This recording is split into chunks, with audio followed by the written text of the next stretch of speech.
Yes.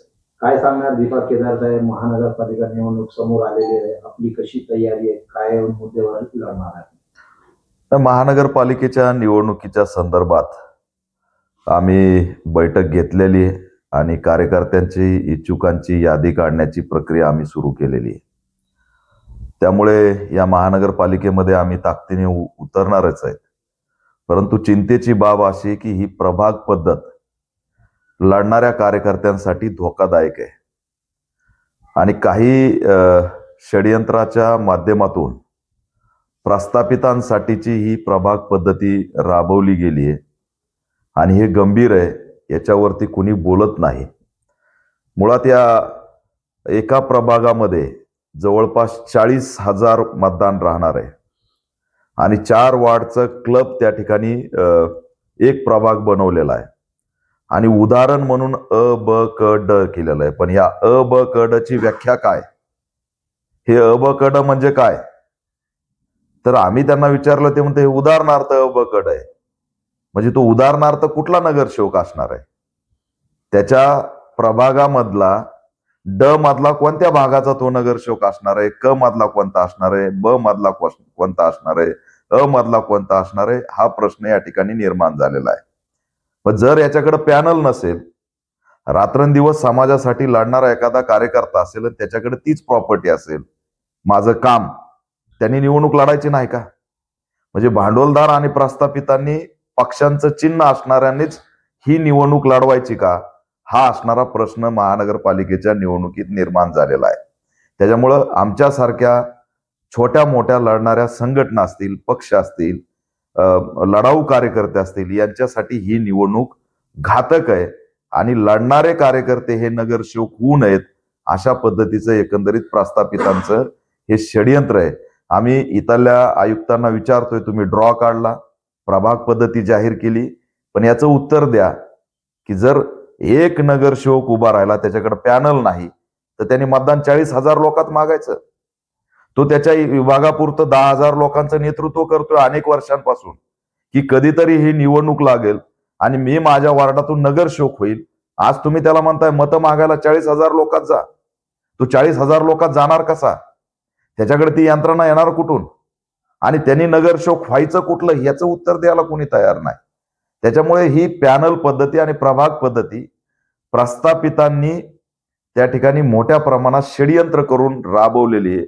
कारण यांना वाल्याला 3 जण गुलाम करायचे आणि समग्र त्याच्या प्रभागाचा निधी एकट्याच्या हातात ठेवायचा, अशी असणारी स्थिती आहे. त्याच्यामुळे ही निवडणूक त्या ठिकाणी मोठ्या प्रमाणात मॅनेज निवडणूक असणार आहे. आम्ही म्हणतो निवडणुकीचा इव्हेंटच कशाला करताय? थेट निकालच जाहीर करा. ईव्हीएमच्या माध्यमातून आयोग म्हणतोय की आता व्हीव्हीपॅट मिळणार नाही, कारण प्रभाग पद्धतीमध्ये एकदा 4 वोटिंग होणार आहे. म्हणजे त्यांनी मतदान कुणाला केलं हे सुद्धा त्याला पावती मिळणार नाही, चिठ्ठी सुद्धा दिसणार नाही स्क्रीनवर. मग ह्या पद्धतीने जर निवडणुका होत असतील तर ह्या धोकादायक निवडणुका आहेत. तरी सुद्धा याच्यात आम्ही त्या ठिकाणी पुन्हा एकदा मागणी करतोय की व्हीव्हीपॅटचं काय, त्याचं उत्तर द्या. नागपूरच्या हायकोर्टाने त्या ठिकाणी परवा दिवशी सांगितलंय की जर व्हीव्हीपॅट नसेल तर बॅलेट पेपरवरती निवडणुका घेतल्या पाहिजेत. मग त्या बॅलेट पेपरवर राबवणार आहेत की नाही, याचं उत्तर सुद्धा या ठिकाणी दिलं पाहिजे. आणि येणाऱ्या महानगरपालिकेच्या निवडणुकीच्या अनुषंगाने इच्छुकाच्या संदर्भात आमची बैठक सुरू आहे. अनेक ठिकाणी आमची सुद्धा चर्चा सुरू आहे आणि लवकरच असणाऱ्या या 2-3 दिवसात, 5 दिवसामध्ये आम्ही आमची पुढची भूमिका जाणार आहे. युती कोणत्यासोबत? शिवसेना, भारतीय जनता पार्टी किंवा एमआयएम, उद्धव ठाकरे कोणासोबत जाणार? नाही, युतीच्या संदर्भात काही दिवसातच आमची भूमिका जाहीर होईल. नक्कीच आम्ही प्रयत्न करणार आहेत की आमच्याकडं आमची यादी तयार झाल्यावर आमचे लोक जे आम्हाला सभागृहात पाठवायचे त्यांच्यासाठी युतीचं धोरण आम्ही नक्कीच राबवणार आहेत. पण ते युतीचं धोरण राबवत असताना ते विजयाचं धोरण असलं पाहिजे, फक्त दिखाव्याचं धोरण नसलं पाहिजे. अशा पद्धतीचं आमचं धोरण आहे. नसता आम्ही त्या ठिकाणी स्वबळावर सुद्धा भूमिका घेऊ शकतो. कारण त्या ठिकाणी येणाऱ्या या निवडणुकीत इच्छुकांची किती संख्या वाढती त्याच्यावरती पुढचा लढा डिपेंड आहे. आणि म्हणून विश्वासातले ज्यांनी संघटनेसाठी, चळवळीसाठी काम केलंय, समाजासाठी काम केलंय, त्यांना कसं सभागृहात पाठवता येईल अशा पद्धतीची एक निर्णायक युती नक्कीच आम्ही करण्याचा प्रयत्न करतोय. अनेक पर्याय आहेत, MIM असेल, बाकीच्या बाबतीत आता ते समविचारी पक्ष संघटना याबद्दल सुद्धा आम्ही प्रस्ताव आमचे जिल्ह्याचे नेतृत्व पाठवतील आणि त्या प्रस्तावाला कसं उत्तर येत आहे त्याच्यावरती असणारी पुढची चर्चा डिपेंड राहील. पण उगाच असणार आम्ही जायचंय म्हणून जाणार नाही, तर निवडून येण्याचं धोरण राबवणार आहे. नांदेडमध्ये वंचित जे आहे त्या काँग्रेस सोबत गेलेले आहे आणि त्याचे जे प्रमुख आहे काँग्रेसचे त्यांनी सांगितलं की आम्हाला कोणतेही समविचारी जे माणूस आहे ते चालते. काय म्हणते? नाही, तो त्यांच्या पक्षाचा अजेंडा आहे, त्याच्याबद्दल मी काही. आपण जाणार आहे, त्यांनी निमंत्रण दिलं किंवा आपण त्यांना कोणी निमंत्रण दिलं तर नाही, काँग्रेसवाल्यांनी निमंत्रण दिलं तर चर्चा करू, पण त्यांचं काय आम्हाला निमंत्रण आलेलं नाही. निमंत्रण पाठवायची काँग्रेसची काही पद्धत नाही, त्यांचा इगो काय गेलेला नाही. इगो जर राहिला नसता तर महाराष्ट्रात हे सरकारच आलं नसतं. त्याच्यामुळं लढणाऱ्याची क्षमता त्यांनी ओळखली पाहिजे, असं त्यांना सुद्धा या माध्यमातून मी आव्हान करतो. वंचित सोबत हो, त्या संदर्भात येणाऱ्या काळात भूमिका जाहीर होती. काय मुद्दे असतात तुमचे? महानगरपालिकेमध्ये विकास नाहीये, झोपडपट्ट्यांचा स्मार्ट सिटी होत नाही, ठराविक एरियामध्येच विकास दिसतो. नव्याने जे निर्माण झालेले विभाग आहेत, इकडले हिनानगर असेल, सावित्रीनगर असेल, असे बरेचसे विभाग पसरलेले दलित आणि मुस्लिमांचे. तिथं आता सुद्धा ड्रेनेज नाही, रस्ते नाहीत, पाणी नाही, लोकांचं जनजीवन विस्कळीत आहे. त्याच्यामुळे या प्रश्नांची जाणीव असणारे लोक सभागृहात गेले पाहिजेत, ही आमची भूमिका आहे. या येणाऱ्या मधल्या काळात जातीय आणि धार्मिक द्वेषातून पाडापाडी करण्यात आली, धार्मिक उन्मादाच्या माध्यमातून हिंदू मुस्लिम कशा दंगली होतील, दलितांच्या आणि मुस्लिमांचे कसे भांडणं लागतील, अशा पद्धतीचे ज्यांनी ज्यांनी षडयंत्र केलेत त्यांना आम्ही या निवडणुकीत एक्सपोज करणार आहे. सिटी जे आहे स्मार्ट सिटी बनवणार आहे, मनपा येत असतील किंवा पोलीस येत असतील. स्मार्ट सिटी दिसते ना शहरामध्ये. एका महिन्यामध्ये 5 मर्डर झालेले आहेत आणि जास्तीत जास्त मर्डर जे नशेचे घेऊन गोळ्या घेऊन काय बटन म्हणतात ते घेऊन केलेले आहेत. काय म्हणणं याच्यावर? नॅट्रोसन 10 नावाची ही गोळी आहे आणि एक टॅबलेट आहे, एक छोटी गोळी आहे. याचा उगम गुजरातच्या सुरत मधून होतोय.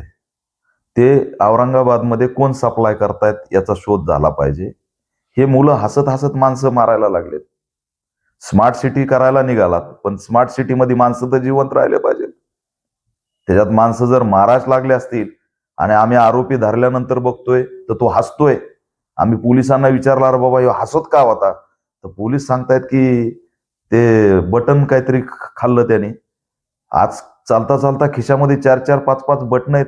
हे बटन म्हणजे काय आहेत याचा शोध कोणी घेणार नाहीत. येतंय कुठून, याला रोखणार आहेत की नाही? सचिन वाजेच्या गाडीमध्ये काही कांड्या सापडल्या, त्या नागपूरला तयार होतात, कुणाच्या फॅक्टरीत तयार होतात त्याची बातमी आली. देशाचे पंतप्रधान ज्या गुजरात मधून येतात तिथून ही नॅट्रोसन 10 उत्पादित होती आणि त्याच्यावर कंट्रोल नाही. एवढी सेन्सिटिव्ह जी काही बटन आहे ती गोळी, ती अशा पद्धतीने तिचा मर्डर करण्यासाठी वापर होतोय. अनेक गोष्टी पुढे येतात की जर मर्डर करायचं असेल, कुणाला काही विजा पोहोचायचे असेल तर आधी ती गोळी खाण्याची एक प्रथा सुरू झाली, म्हणजे त्याला काहीच कळत नाही. स्मार्ट सिटीचं खोटं स्वप्न दाखवणं बंद करा. झोपडपट्टीमध्ये साधे हॅलोजन नाही आहेत. तिथलं झोपडपट्टीतल्या आमच्या समाज बांधवाचं जीवन जनावरासारखं आहे. झोपडपट्टी स्मार्ट व्हावी असं यांना का वाटत नाही? तिथं बटन आहेत, तिथं दारू आहे, तिथं गांजा आहे, तिथं नशा आहे, तिथं बेरोजगारी आहे. आमचे लोक आहेत म्हणून तुम्ही नाकारणार आणि आम्हाला N1ला स्मार्ट सिटी दिसणार.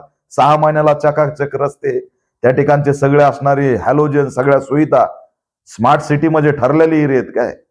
झोपडपट्टीचं काय करणार ते सांगा. नशामुक्त औरंगाबाद करणार आहेत का नाही ते सांगा.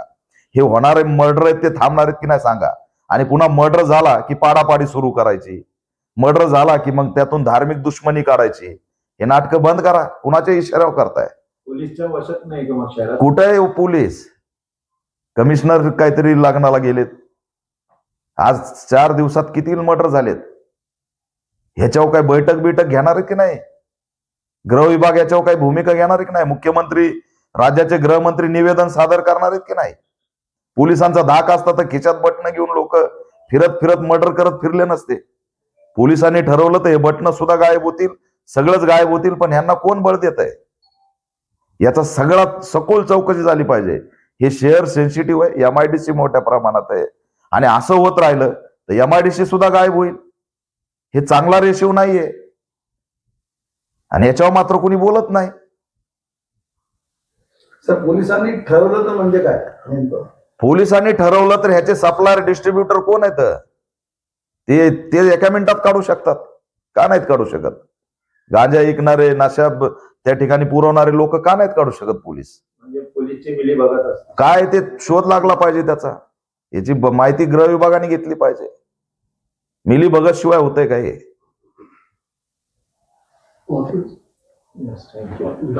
नवीन जे एक सवाल देतो, जे युवा पिढी आहे या निवडणूक मध्ये त्यांची काय भूमिका राहणार आणि तुमच्या काय सजेशन आहे? माझ्या राजकीय सभा होणार आहेत, आमचे उमेदवार राहणार आहेत आणि आम्ही निर्णायक भूमिकेमध्ये औरंगाबादच्या महानगरपालिकेच्या लढाईमध्ये असणार आहे. एवढं सांगतो.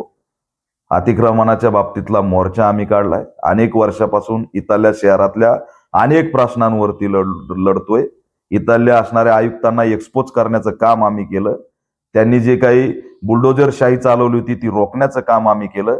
त्याच्यामुळे आमची भूमिका खूप निर्णायक राहणार आहे. वेगवेगळ्या भागामध्ये तरुणांचं मोठं संघटन माझ्याकडे आहे. आम्ही असणाऱ्या मोठ्या ताकदीने या शहरामध्ये आम्हाला मानणारा वर्ग मोठा आहे.